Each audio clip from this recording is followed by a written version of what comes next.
રાજકોટ શહેરમાં ઠંડીના આગમન સાથે જ મેઘસોના ઋતુની અસર જોવા મળી રહી છે। વહેલી સવારે જે એક રાતે ઠંડી, બપોરે ગરમી કારણે રોગચાળો માથું ઉચક્યું છે, જેના કારણે સરકારી અને ખાનગી દવાખાનામાં દર્દીઓની સંખ્યા મોટો વધારો થયો છે। જે મિશ્રણ ઋતુની અસરથી શરદી, ઉધરસ, 30% ઉછાળો, તાવ, ઝાડા ઉલટી, 20% ઉછાળો જોવા મળી રહ્યો છે। જે આ શહેરમાં માત્ર એક જ સપ્તાહમાં તાવ, શરદી અને ઉધરસમાં 1900 થી વધુ નવા દર્દીઓ સરકારી સોંપણી થઈ છે। જે ચિંતાનો વિષય છે કે મચ્છરમાર જન્મ, પાણીજન્ય રોગચાળો, શરદી, ખાંસી અને સાથે મચ્છરજન્મ અને પાણીજન્ય રોગચાળો પણ વર્ક્યો છે।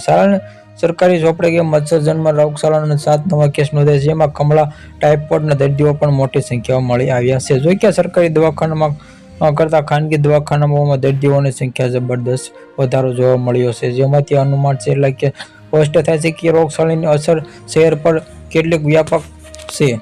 Subscribe my channel, like, share.